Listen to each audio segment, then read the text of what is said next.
You're listening to the Otis Jiry channel.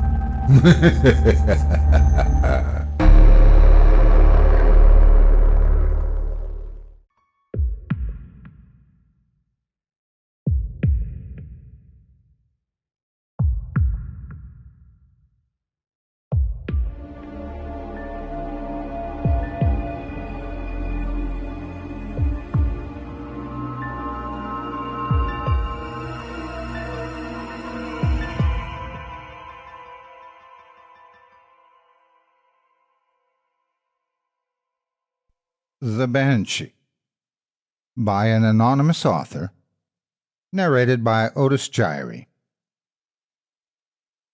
The Banshee is a messenger of death.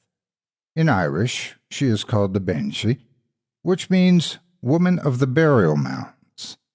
The scream of the Banshee foretells a death in the family. Whenever someone is about to die, she appears, piercing the still of the night with her screams and cries.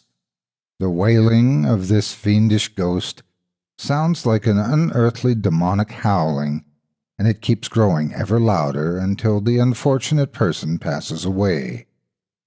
She usually wears either a hooded cloak or the winding sheet that the dead are wrapped in before burial. Sometimes she takes the form of a hideous old woman, and at other times she appears as a beautiful young woman just to trick you. She may also appear as a washerwoman, washing blood-stained clothes in the river. On a few occasions, she has been seen washing severed heads and dismembered limbs before an impending disaster. In this guise, she is known as the Banshee.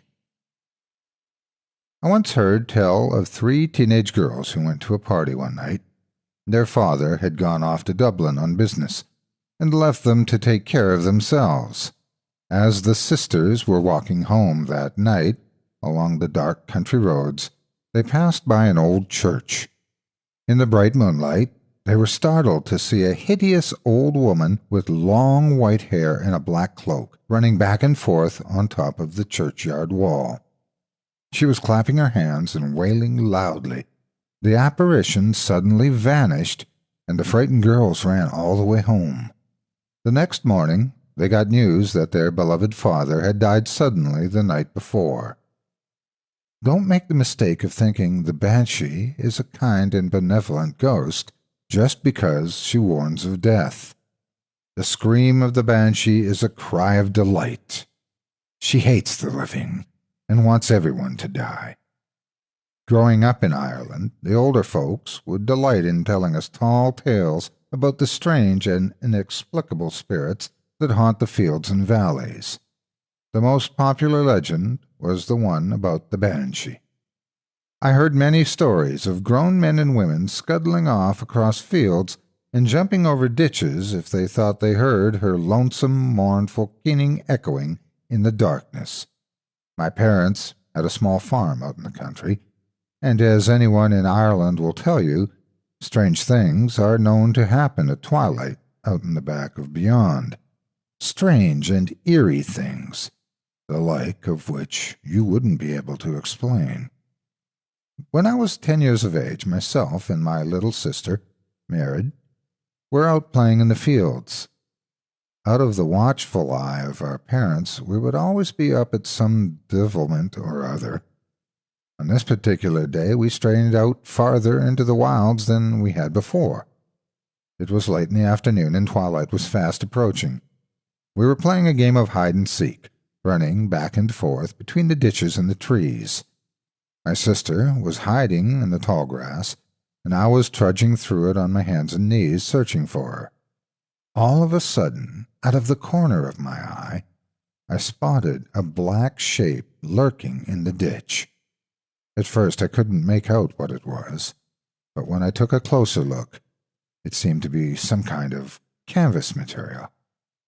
The only way I can describe it is that it looked like a sack of old bones slumped in a ditch.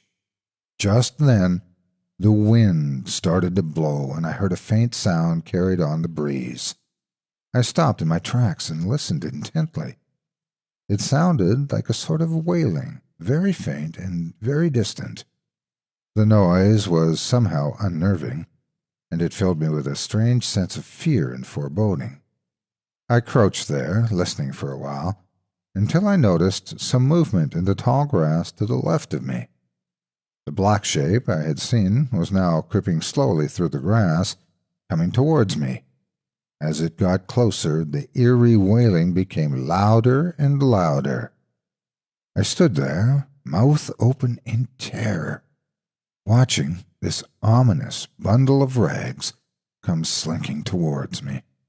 The black shape looked like some sort of tattered robe, which was torn and stained with something that resembled blood. I almost jumped out of my skin. My heart began pounding so hard I thought it might leap out of my mouth. Sweat was pouring off me, and I could hear the blood pumping in my ears. Standing bolt upright, I called out to my sister. "Mirrid," I shouted, "run home to Mammy." My sister must have heard the fear in my voice because I saw her head appear above the grass.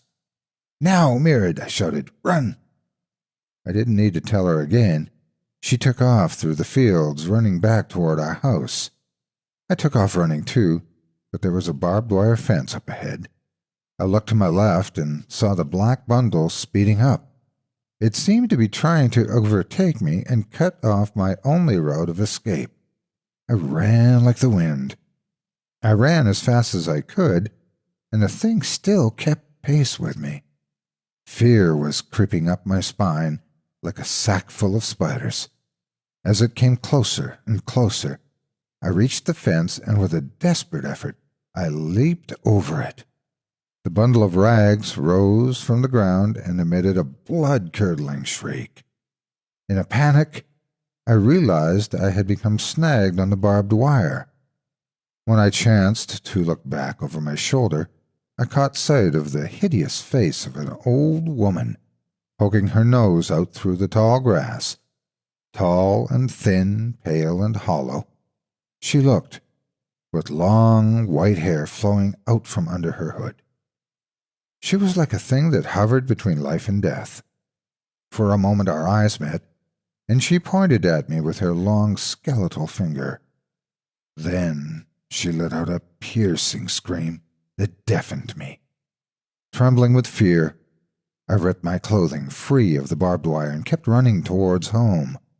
When I reached the back garden, I collapsed in the bushes and caught my breath. I lay there in the dirt, panting and sweating like a scalded dog, and staring at the bloodstains on my hands. It was then I realized what I had just seen. It was the Banshee, the messenger of death, was warning of impending doom. Stumbling to my feet, I eventually managed to find the strength to get through the back door. I found my little sister standing in the kitchen. She was deathly silent, and there were tears in her eyes. Our mother was lying dead on the floor. Thank you so much for taking time out of your day to listen to this story in its entirety.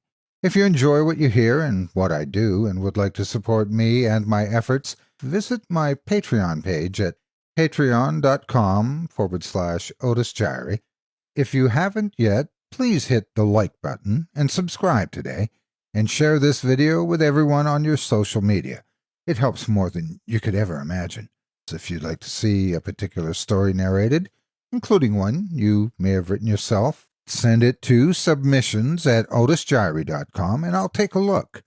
If you're interested in more of my work in the horror genre, you can also find me at Chilling Tales for Dark Nights on their website and YouTube channel, and on Chilling Tales, the podcast now available on iTunes.